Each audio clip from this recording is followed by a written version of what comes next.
Hi, everybody. My name is Madeline, and I'll be talking about my critical race narrative.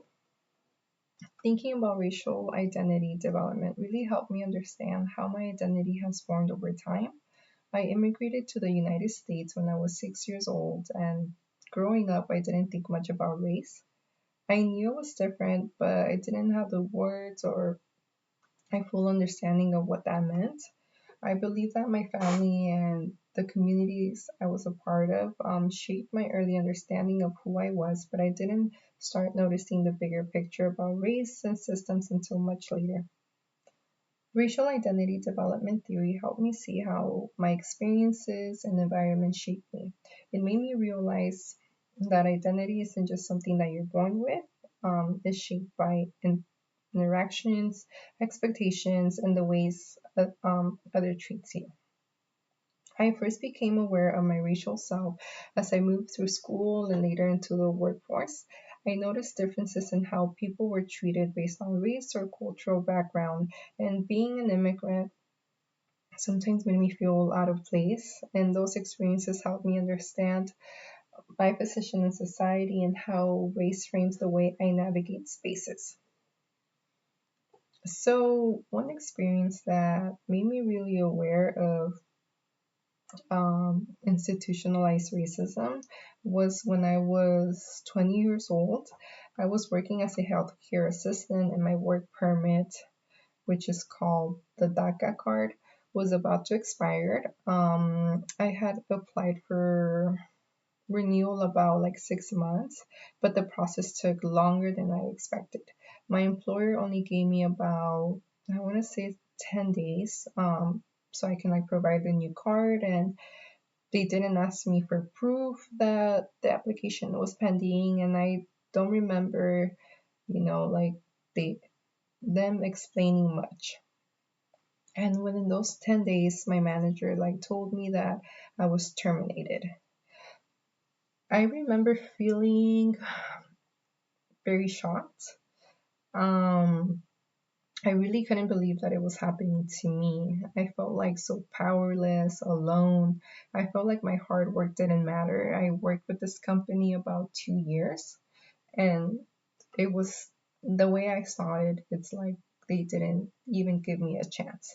And losing that job wasn't just disappointing, it made me feel like the system was working against me in a way that I couldn't control. And at that time, I was in early adulthood, which Erickson calls the intimacy versus isolation stage. I was learning to be independent and navigate adult life. Experiencing this event during the stage made me feel isolated and unsure how to respond. I didn't have the confidence or knowledge to advocate for myself, and I felt like I had no options. Looking back, I can see how being in that stage shaped how I perceived the event, and feeling alone and helpless made the experience even more impactful. Now I understand what happened wasn't just an individual problem, it was an example of institutionalized racism.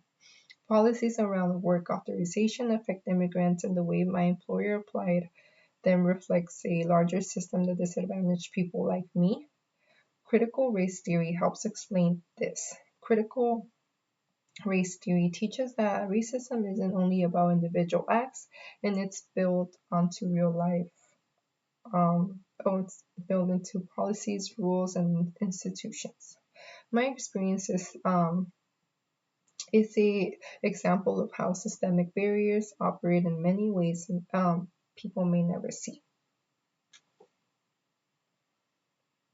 If I could go back, I would respond differently, definitely. I would speak up, explain my situation, and ask for support or clarification.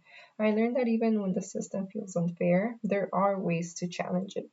Sharing my story is also a way to contribute a counter narrative, which is one of the critical race theory's core idea.